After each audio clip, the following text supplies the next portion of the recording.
With nearly 3 million residents in the 7-county metro area, the growing green effort in the Twin Cities really needs to start with us, the residents.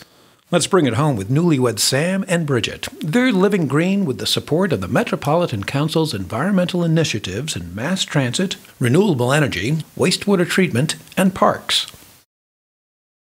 Bridget works at Target Corporation on the Nicollet Mall. Rain or shine, snow or sleet, she uses Metro Transit, joining 40% of the downtown Minneapolis employees who use public transportation.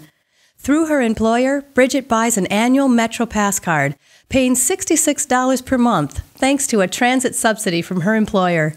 Since she rides the bus every day, her daily commute averages $1.66 per ride, and imagine the savings in parking costs. In addition to saving money, she's conserving fuel and reducing greenhouse gases. In direct contrast, a person driving his or her own car to work emits 2.6 tons of greenhouse gases per year. The updated buses are helping green up the environment too.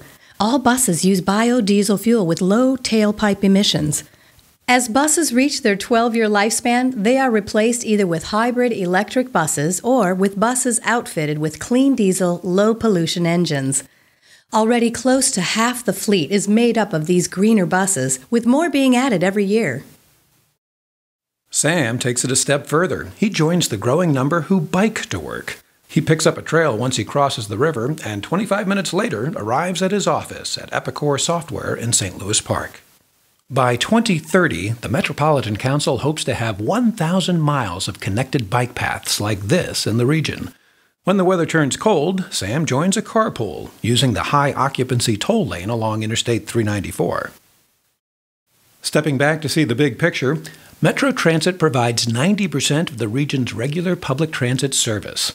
The majority of mass transit riders use bus service, but other options include Metro Mobility rides for people with disabilities and the expanding light rail and commuter rail systems.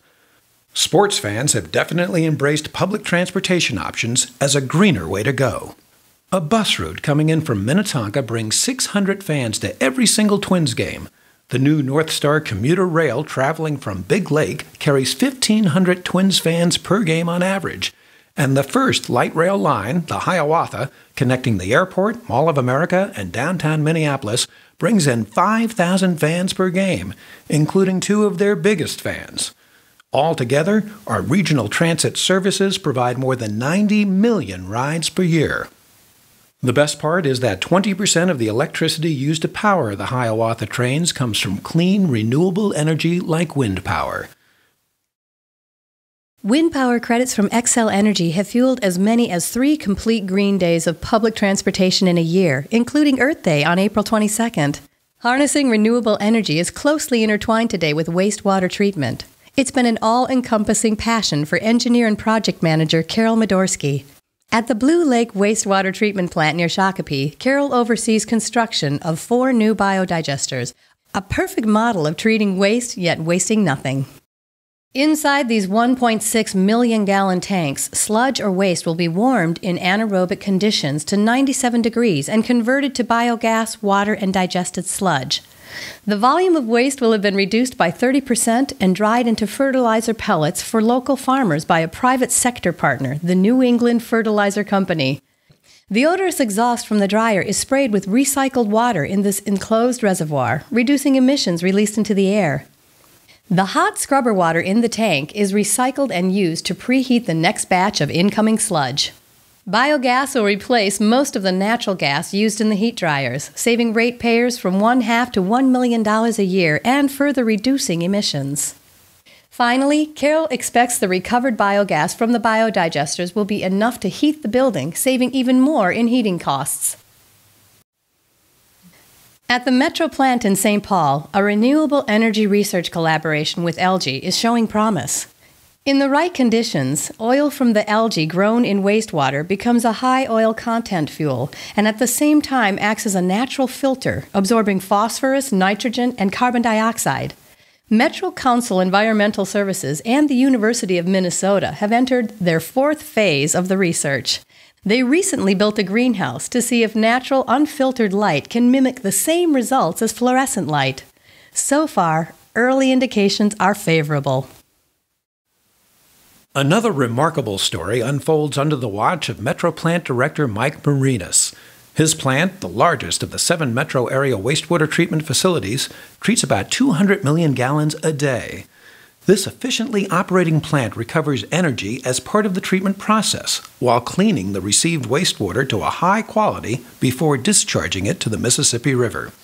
How does this happen? MCES's efforts to protect the environment actually start before the wastewater even reaches its treatment plants.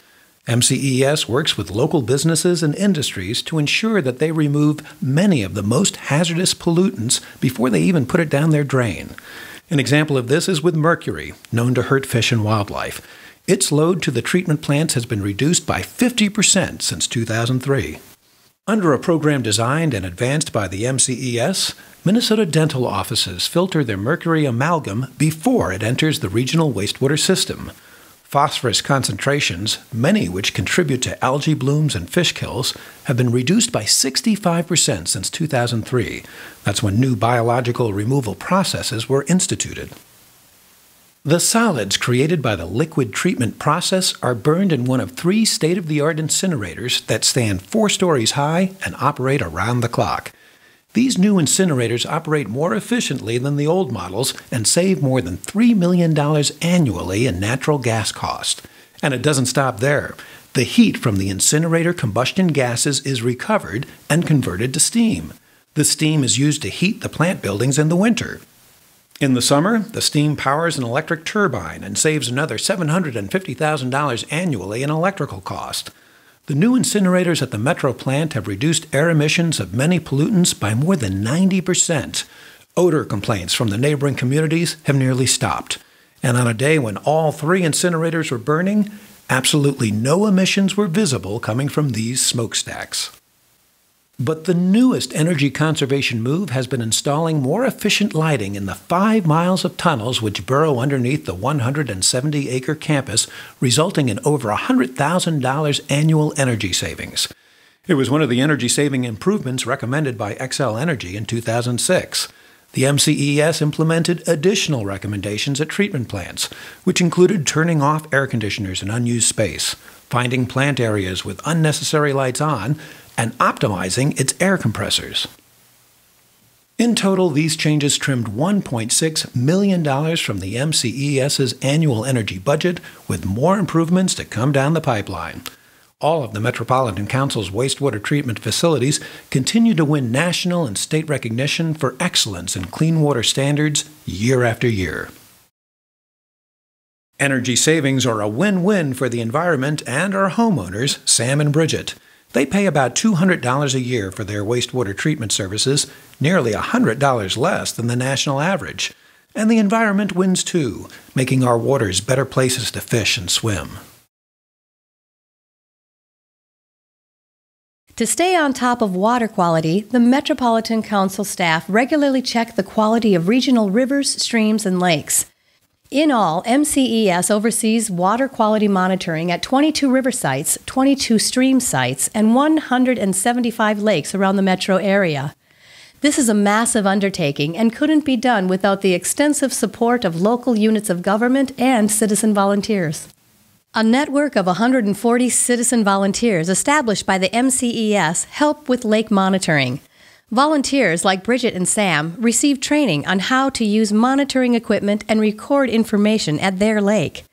From April through October on a biweekly basis, they record the physical conditions of the lake water, including color, recreational suitability, and temperatures. Using a special instrument called a Secchi disc, they measure water clarity. From a designated area on the lake, they take a water sample which is filtered and tested for total phosphorus, nitrogen, and chlorophyll A at the MCES laboratory. All the data are compiled by MCES to provide a yardstick or means of measuring water quality from month to month and year to year. It's the weekend, and it's time for Sam and Bridget to join hundreds of other happy urban dog owners at the dog park. This park near Woodbury is one of 12 off-leash dog parks in the regional park system that are growing in popularity. The Met Council works with 10 local park agencies to plan, acquire, and develop regional parks and trails to protect our green spaces for future generations. No resident is more than just a few miles from a park anywhere in the 7-county metro area. The system includes 49 regional parks and park reserves, plus 29 regional trails for hiking, biking, and other forms of recreation.